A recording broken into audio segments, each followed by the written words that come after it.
दोस्तों नमस्कार। हाल ही में भारत ने एक ऐसी खोज की है जिसे एग्रीकल्चर सहित आर्थिक मार्केट में क्रांति आ जाएगी। इस खबर को सुनकर आप जरूर कह उठेंगे कि यह तो हमारे लिए बहुत ही महत्वपूर्ण उपलब्धि होने जा रही है, क्योंकि यह एग्रीकल्चर इकोनॉमी एक्सपोर्ट सबके लिए बहुत ही खास है। अब यह खोज क्या है और इससे हमें किस तरह और किस किस सेक्टर में फायदा होने वाला है, इस पर विस्तार से बात करते हैं। दोस्तों अगर आप कृषि के बारे में जानकारी रखते हैं या फिर आप खुद किसान हैं तो आपको पता ही होगा कि हम कुछ फर्टिलाइजर का रेगुलर रूप से यूज करते हैं, जिनमें एक होती है यूरिया व दूसरा डीएपी। इसे डाई अमोनियम फास्फेट भी कहते हैं। इसको पीले रंग के बैग में पैक किया होता है और डीएपी के दाने भूरे, काले व बादामी रंग के होते हैं। वहीं यूरिया के दाने सफेद रंग के और इनकी पैकिंग भी सफेद रंग के बैग में होती है। हमारा देश कृषि प्रधान है तो यहाँ दोनों फर्टिलाइजर का बहुत बड़े पैमाने पर उपयोग किया जाता है। डीएपी गेहूँ, धान, मूंग, उड़द आदि फसलों में डाली जाती है। इसका हमारे देश में बड़े पैमाने पर प्रोडक्शन होता है, परंतु फिर भी देश में फसल बिजाई के समय इसकी भारी कमी देखने को मिलती है। इसके लिए कई राज्यों में किसान महीनों तक लाइन में लगे रहते हैं। हम हर साल $3 बिलियन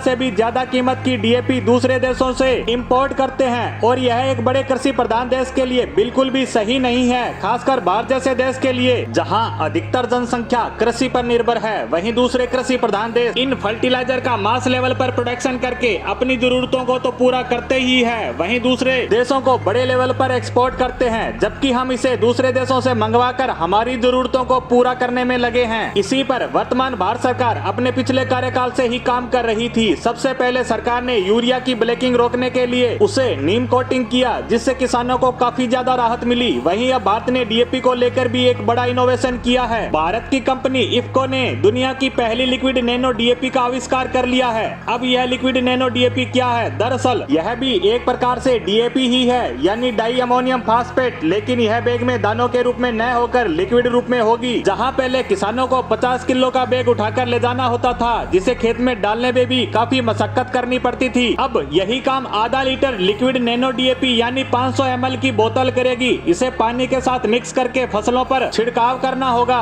यह काफी आसान तरीका है। साथ ही यह नैनो डीएपी पारंपरिक डीएपी से काफी सस्ती होगी, क्योंकि आधा लीटर के मुकाबले 50 किलो डीएपी की लागत ज्यादा ही होती है। वहीं इसे मैन्युफैक्चरिंग प्लांट से अंतिम इकाई यानी किसानों तक पहुंचाने में भी काफी लागत लगती है। वहीं छोटी बोतल का ट्रांसपोर्टेशन इसके मुकाबले काफी ज्यादा सस्ता होगा, जिससे किसानों को इसके लिए कम कीमत चुकानी होगी। इससे किसानों की आय में वृद्धि होना स्वाभाविक है। इसके साथ साथ हमारे देश को भी इससे फायदा होगा। हमारा डीएपी फर्टिलाइजर के इम्पोर्ट पर होने वाला $3 बिलियन खर्च खत्म होगा। सरकार को इससे अपने फॉरेक्स रिजर्व की बचत तो होगी ही, साथ ही सरकार इसे एक्सपोर्ट भी कर सकती है, क्योंकि भारत के अलावा कोई भी देश इसका आविष्कार नहीं कर पाया है। दुनिया भर के देश इस सस्ते फर्टिलाइजर को लेने के लिए लाइन में खड़े नजर आएंगे। इससे सरकार को मोटी कमाई तो होगी ही, जिससे भारतीय इकोनॉमी मजबूत होगी। इन सब से भी बड़ी खुशखबरी यह है कि सरकार ने इसका 20 साल के लिए पेटेंट भी करवा लिया है, जिससे कोई भी देश इसकी कॉपी नहीं कर सकता। 20 साल तक भारत इस मार्केट पर राज करेगा। वहीं बात करें कि यह हमारे किसानों को कब तक उपलब्ध होगा, तो आपको बता दें कि 26 अप्रैल 23 को इसे लॉन्च किया गया और अब इसका मास लेवल पर प्रोडक्शन शुरू होगा और यह पूरे भारत के इफको सेंटर पर मिलना शुरू हो जाएगी। इसी के साथ लिक्विड नैनो डीएपी पर हमारी आज की पोस्ट को यहीं समाप्त करते हैं। धन्यवाद।